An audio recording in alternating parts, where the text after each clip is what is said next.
नमस्कार, स्वागत आप सभी का यूट्यूब चैनल नॉलेज टीवी। सभी हरियाणा वासियों के लिए 12 बड़ी खबरें सामने आ रही है। बड़ी घोषणाएं, आदेश, ऐलान, परिवार पहचान पत्र, फैमिली आईडी को लेकर बड़ी घोषणा। क्या है पूरी अपडेट, आइए देखते हैं।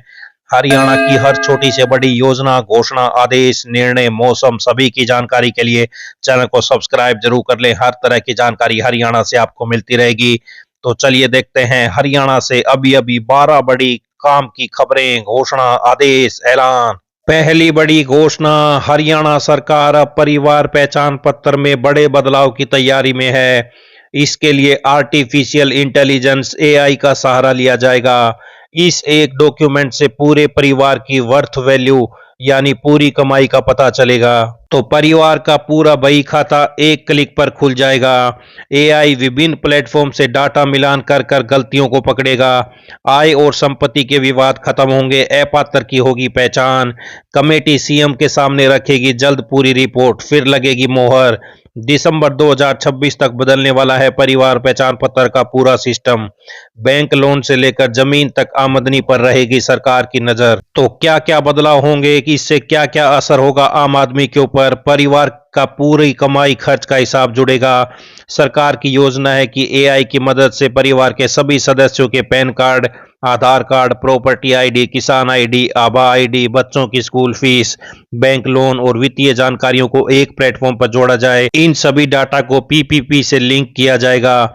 इससे सरकार को फायदा मिलेगा या आमजन को? इससे सरकार को ज्यादा फायदा है। असल में सरकार ऐसे अपात्रों का पता लगाना चाह रही है जो फैमिली आईडी में कम आय दिखा सरकारी योजनाओं का लाभ ले रहे हैं, जबकि उनकी आय ज्यादा है।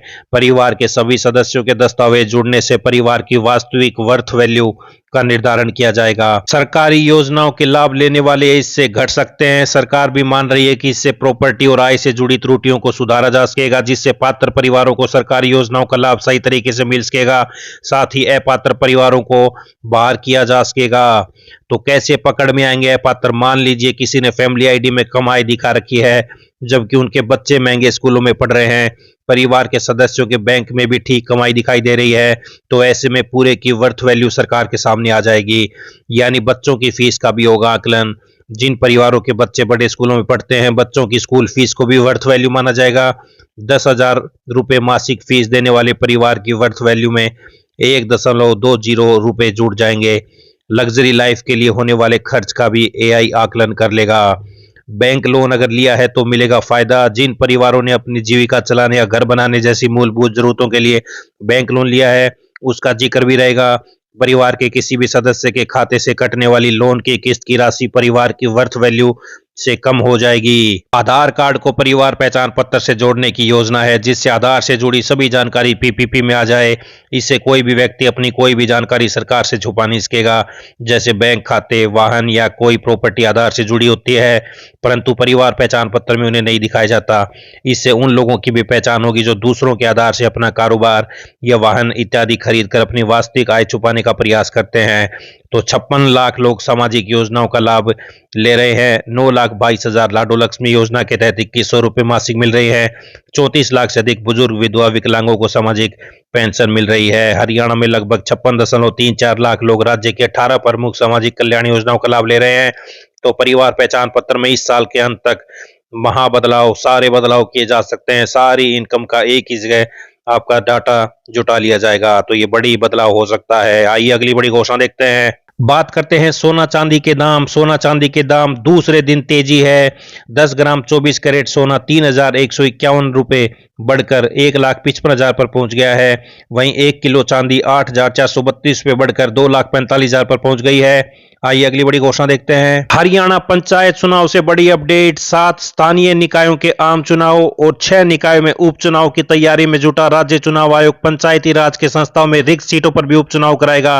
विभिन्न ग्राम पंचायतों में पंच, सरपंच, पंचायत समिति सदस्य और जिला परिषद सदस्यों की रिक्त सीटों पर होने वाले उपचुनाव के लिए राज्य चुनाव आयुक्त ने बुधवार को मतदाता सूचियों का फाइनल करने का शेड्यूल जारी कर दिया। संबंधित जिलों के उपायुक्तों को 27 मार्च को अंतिम मतदाता सूचियां प्रकाशित करने के निर्देश दिए हैं।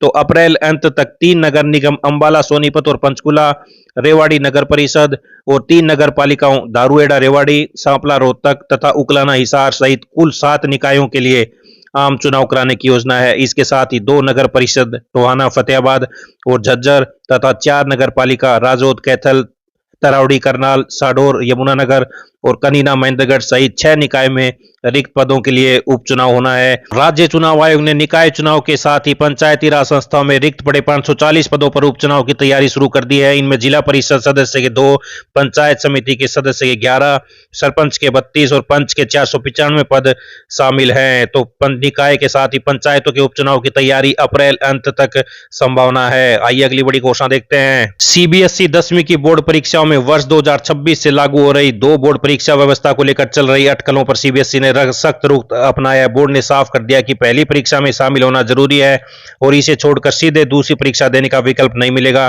दरअसल बोर्ड को कई अनुरोध मिले थे कि यदि कोई छात्र किसी कारण से पहली बोर्ड परीक्षा में शामिल नहीं हो पाता तो उसे दूसरी परीक्षा में बैठने दिया जाए, लेकिन बोर्ड ने स्पष्ट कर दिया कि नियमों में ऐसी कोई छूट नहीं है। सीबीएसई की नई व्यवस्था के तहत पहली बोर्ड परीक्षा सभी विद्यार्थियों के लिए अनिवार्य होगी। जो विद्यार्थी पास हो जाएंगे उन्हें अपने अंकों में सुधार के लिए विज्ञान, गणित, सामाजिक विज्ञान और भाषा विषयों में से अधिकतम 3 विषयों में दूसरी परीक्षा देने का मौका मिलेगा। यानी दूसरी परीक्षा बैकअप प्लान नहीं बल्कि परफॉर्मेंस बूस्टर के रूप में होगी।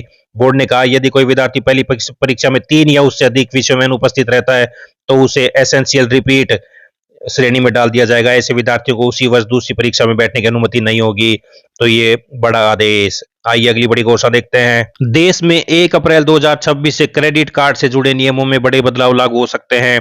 इसके तहत कार्ड के जरिए हुए सभी बड़े लेन देन और भुगतान की जानकारी देना अनिवार्य हो जाएगा। इसका मतलब यह है कि कोई व्यक्ति लेन देन के लिए क्रेडिट कार्ड का इस्तेमाल करता है तो उसके पैन रिकॉर्ड में उसकी जानकारी दर्ज हो जाएगी। ये सभी बदलाव नए आयकर नियम 2026 के तहत होंगे, जिसका मसौदा हाल में ही सरकार ने जारी किया। इन नियमों पर अलग अलग पक्षों ने सुझाव लिए जाएंगे और अंतिम मंजूरी के बाद उन्हें किया जा सकता है। बड़े क्रेडिट कार्ड बिल की जानकारी देनी होगी। मसौदा नियमों के मुताबिक बड़ी रकम वाले क्रेडिट कार्ड बिल भुगतान की जानकारी आयकर विभाग को दी जाएगी। अगर कोई व्यक्ति एक वित्त वर्ष में 10 लाख रुपए से ज्यादा का क्रेडिट कार्ड बिल नकद के अलावा किसी भी तरीके से चुकाता है तो बैंक या क्रेडिट कार्ड कंपनी को इसकी जानकारी आयकर विभाग को देनी होगी। इसके अलावा अगर 1 लाख रुपए उससे ज्यादा का क्रेडिट कार्ड बिल कैश में चुकाया जाता है तो इसकी जानकारी भी रिपोर्ट होगी। तो ये बड़े बदलाव होंगे। पैन आवेदन में काम आएगा क्रेडिट कार्ड स्टेटमेंट। नियमों के अनुसार पिछले 3 महीनों के क्रेडिट कार्ड स्टेटमेंट को पैन कार्ड बनवाते समय पते के सबूत के रूप में मान्य होगा। यह बदलाव उनके लिए काफी मददगार होगा जिनके पास तुरंत कोई और दस्तावेज उपलब्ध नहीं होता है। तो वहीं कर भुगतान के लिए भी क्रेडिट कार्ड मान्य होगा।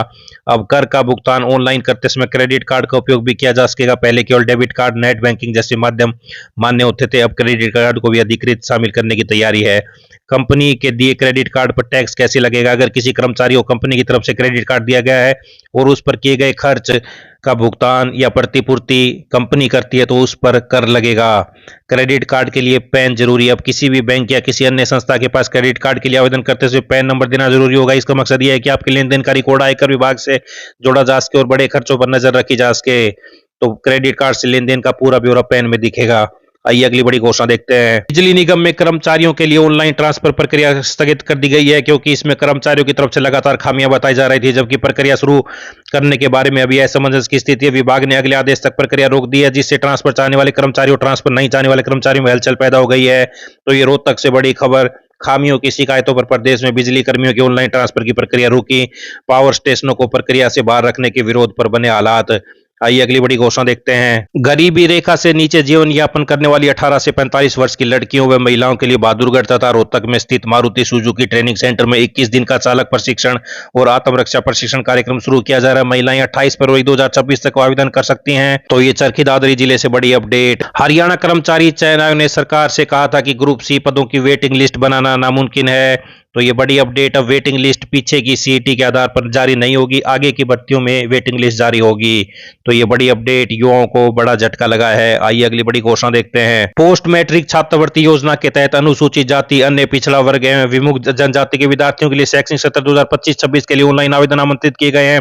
पात्र विद्यार्थियों को नेशनल स्कॉलरशिप पोर्टल पर पंजीकरण कराना जरूरी है। विभाग के एक प्रवक्ता ने जानकारी देते हुए बताया कि योजना के तहत 10वीं कक्षा पास करने के उपरांत सरकारी अथवा निजी शिक्षण संस्थानों में उच्च शिक्षा प्राप्त कर रहे अनुसूचित जाति व पिछड़ा वर्ग के विद्यार्थी इस योजना का लाभ उठा सकते हैं। इस योजना के तहत अनुसूचित जाति व पिछड़ा वर्ग के विद्यार्थियों को उच्च शिक्षा ग्रहण करने के लिए छात्रवृत्ति प्रदान की जाती है।